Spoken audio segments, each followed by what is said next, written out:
Last summer, for reasons unknown, the San Antonio Spurs, they decided to make Gregg Popovich the highest paid coach in the history of the NBA.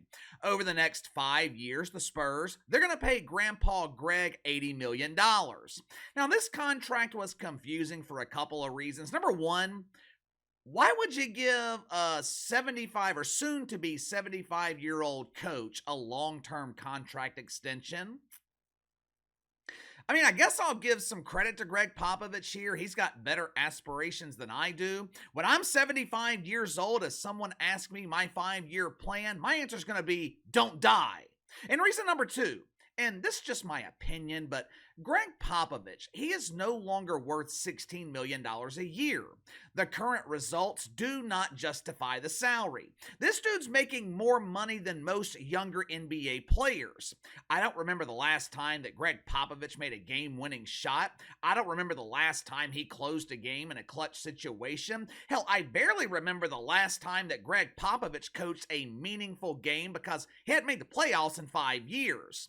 It goes without saying, Gregg Popovich, one of the greatest coaches in the history of the NBA. Matter of fact, in my opinion, Phil Jackson's number one, Gregg Popovich, he's number two. But over the last few years, Gregg Popovich, he has been working overtime to stain his legacy. Now, I'm not saying that he has ruined his legacy, but it's definitely been tarnished just a little bit. Remember a couple of years ago when he delivered an impassioned sermon on the dangers of Columbus Day? How dare these youngins be out of school today? We should not be celebrating Chris Columbus. He was a sinner. Throughout this season, most NBA coaches, they have been complaining about the incompetent officiating. Over the weekend, Kings coach Mike Brown added his name to the list. Steve Kerr's been complaining about it, better known here on the channel as Stevie, Taylor Jenkins in Memphis. The officiating has been the number one complaint throughout the NBA. Not for Gregg Popovich. No. Gregor's not worried about the officials. Gregg is more concerned with the behavior of NBA fans. A few weeks ago, Grandpa Gregg interrupted a live game in San Antonio, grabbed the microphone, and lectured his hometown fans on the dangers of booing the opposing players. How dare these ingrates boo our opponents? Basketball's supposed to be a game of love.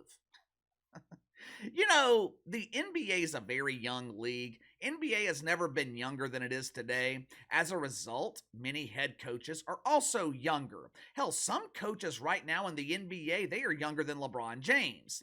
I think one of the reasons that we have seen NBA teams hire younger and younger head coaches, it makes it easier for the coaches to relate to the younger players. Gregg Popovich is the only coach right now in the NBA over the age of 70. You could combine the ages of the two youngest head coaches. Gregg Popovich, he is still 5 years older. It's incredibly difficult for an older dude to relate to players that are 3, maybe even 4 generations behind him. I would imagine that it's even more difficult when that older dude is politically out of his mind. Yesterday, Gregg Popovich, he was speaking to the media before their game against the Hawks. Now, other than this being a requirement, I can't think of another reason that the media would be speaking to Gregg Popovich. Spurs haven't been relevant in years. We're 3 months into the NBA season. The Spurs, they've won 7 games. They drafted the highest profile player since Zion Williamson, Victor Wembanyama. He was considered to be a phenom. And somehow, the Spurs are still painfully boring. The most entertaining thing about the Spurs in the last 5 years have been these occasional press conferences with Gregg Popovich. They're comical in a way where we're not laughing with him, we're laughing at him. Yesterday, Grandpa Gregg spoke to the media about the importance of their game against the Hawks. Yeah, I'm just kidding. No one gave a shit about the game, including Coach Gregg. With yesterday being Martin Luther King Day, there were far more important issues to be discussed. Gregg Popovich shared with the media some of what he has been teaching his younger players this season.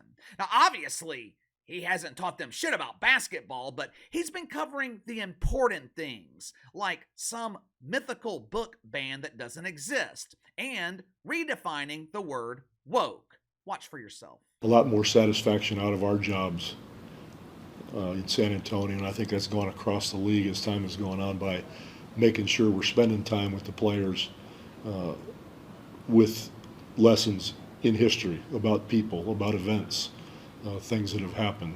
Because I think uh, it's been missed to a great degree. I mean, even uh, black friends that I know would say, "I didn't know such and such until I was 32 years old." Well, it didn't get taught to any of us, black or white. Now that we have this book banning culture rising up, it has to be fought. Because if we don't fight it, if we don't inform, if we don't teach uh, off the court basketball stuff, uh, doesn't mean much. But off the court, uh, it's important because there's a void there, and it's an intentional void at this point. So we can't let it become normal. That's the goal in a lot of ways, to change the status quo of so-called woke. Uh, Woke ain't bad. Woke means you're alive. It means you're paying attention. Now, some people can overdo it in a certain degree, in a certain way, but in general, woke should be a positive term. I saw a headline earlier this morning, and I did not check into this to check the accuracy, so I don't know if it's true or not. Could have been one of those clickbait headlines that are full of shit, but it read something to the effect of Wemby pushing to go down to the G League. I highly, highly doubt it's true, but if it is, I completely understand. If I was Victor Wembanyama, I'd be pushing to go down to the G League too. Please, please, get me away from Captain Insano. What the fuck is Gregg Popovich talking about? If I need advice on how to penetrate a 2-3 zone defense, Gregg Popovich, first person I'd call. If I needed advice on developing young players into future NBA Hall of Famers, Gregg Popovich, he'd be on speed dial. If I wanted to build a basketball dynasty and I needed a step-by-step process, call Gregg Popovich. But if I'm looking for a history lesson, if I'm looking for political advice, Gregg Popovich does not make that list. I wonder what Victor Wembanyama is thinking. This kid's 20 years old. He's the number one pick in the draft. Comes over from France. He's probably excited to start his NBA career with the legendary Gregg Popovich. I'm sure his parents are telling him, listen to your coach. He's one of the best basketball minds in the history of the NBA. Gets off the plane in San Antonio and he is hit with that brutal Texas heat. He meets Gregg Popovich, and instead of learning about basketball, Gregg Popovich breaks out the history book and teaches him about the Great Depression. Little did he know he would be living through the Great Depression playing for the San Antonio Spurs. There's nothing more depressing than Spurs basketball. Seriously though, is it any wonder why the Spurs are 7-32? Their coach is more concerned with redefining the word woke. Gather round, kids. Let me teach you about woke. Woke ain't bad. Woke means you're alive. Look at me. Look at how alive I am. I'm literally knocking on heaven's door waiting for eternal life. I don't know about you guys, but if someone called me woke, I take it as an insult.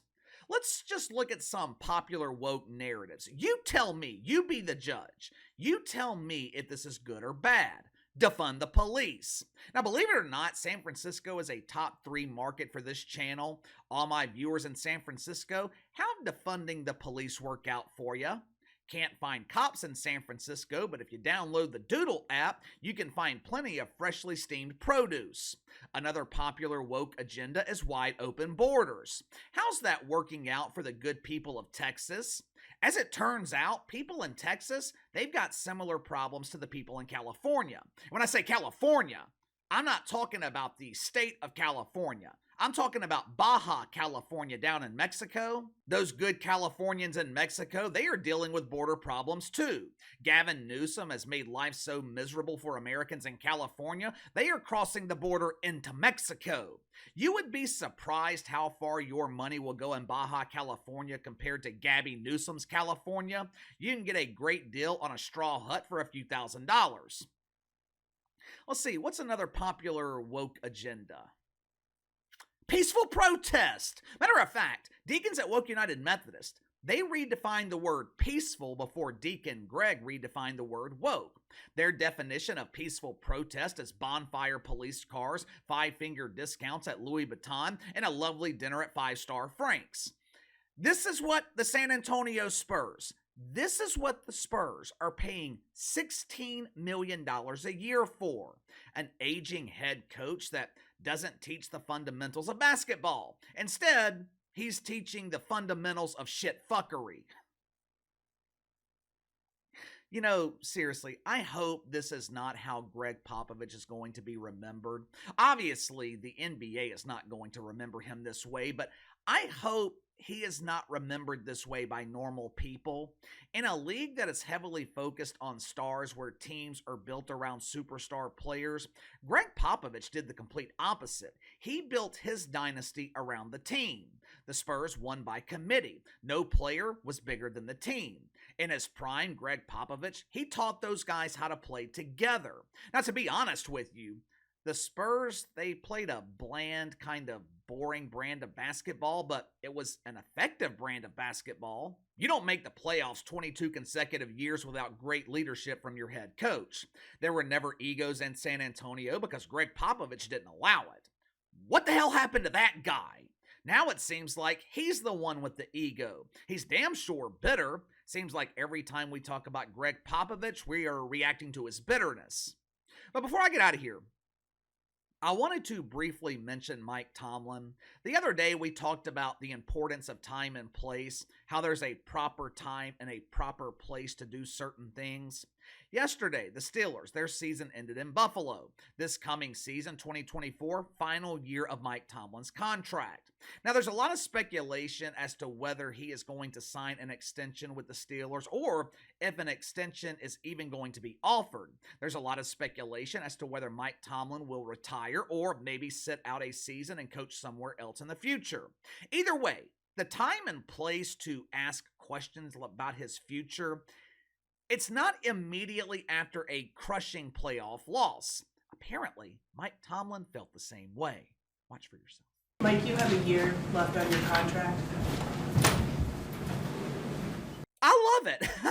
I love that response from Mike Tomlin. The reporter who asked that question, guess where she works? Just take a wild guess. ESPN. I know, shocker. Now, me personally, I hope Mike Tomlin remains in Pittsburgh at least through next season. After that, I am going to officially extend the invitation. Got a good feeling that my Saints will be looking for a new head coach after next season. Maybe it's not a feeling, maybe it's just a dream. Either way, though, I would gladly take Mike Tomlin as our head coach in New Orleans.